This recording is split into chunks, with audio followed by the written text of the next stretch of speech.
I'm going to explain you personal pronouns. What are pronouns? Pronouns are the word that we use in place of noun. Understood? ठीक है.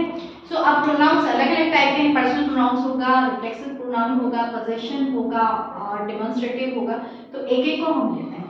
So today we'll discuss personal pronouns. तो what are personal pronouns? Personal pronouns जो होते हैं ना बेटा, persons के हिसाब से होते हैं.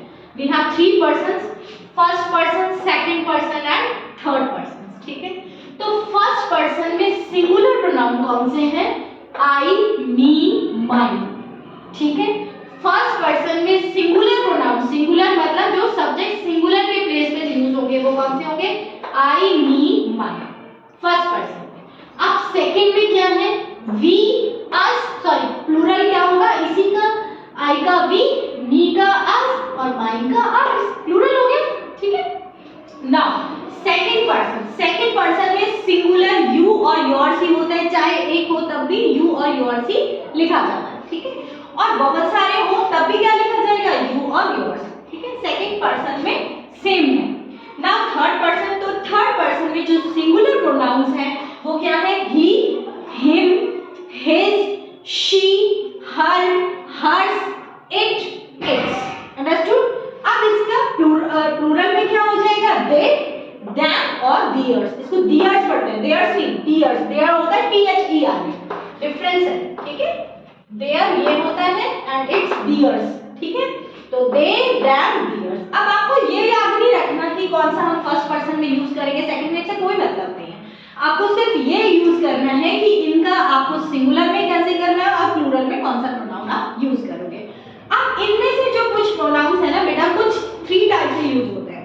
ये जितने भी आपने पढ़े आपको सिर्फ ये याद रखना है ये सिंगुलर के हैं, ये प्लूरल के, आपको पर्सन से कोई मतलब नहीं.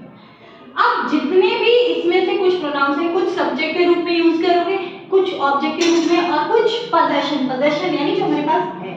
ठीक है. तो सब्जेक्ट्स के रूप में कौन कौन से प्रोनाउन है इसमें?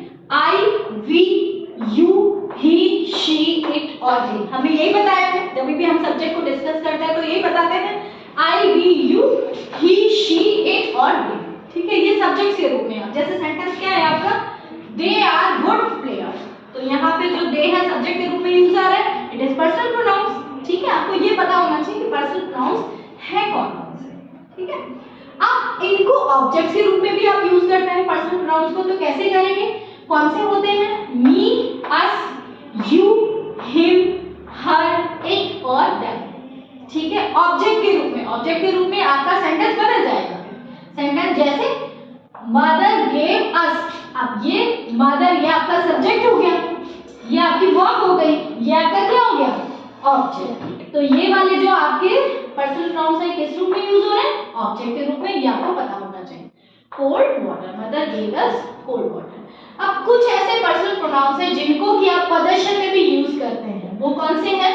Mine, yours, yours, his, hers, its और देयर्स. एक चीज ध्यान रखना, इनके बाद में लास्ट में कुछ और नहीं आता. जब भी पोजेशन पर्सनल प्रोनाउंस आप लिखेंगे तो वो सेंटेंस का लास्ट वर्ड होगा, उसके बाद कुछ नहीं आता. जैसे the dress kept on the table is hers. ठीक है. ठीक है. इसको आप ऐसे भी लिख सकते हैं this dress belongs to her. ठीक है. तो the dress kept on the table is hers. उसकी ड्रेस जो कि टेबल पे रखी हुई ड्रेस किसकी है? उस गर्ल की है. The house with yellow colour is theirs. जो हाउस पीले रंग का है वो किनका है? उनका. ठीक है. तो आपने देखा यहाँ पे हर्स, देयर्स, इनके बाद कुछ और वर्ड नहीं आता. तो जितने भी पोजेशन पर्सनल प्रोनाउंस है वो लास्ट में ही यूज होंगे, ये ध्यान रखना. अंडरस्टूड? तो ये आपका क्या था? Personal pronouns. That's it.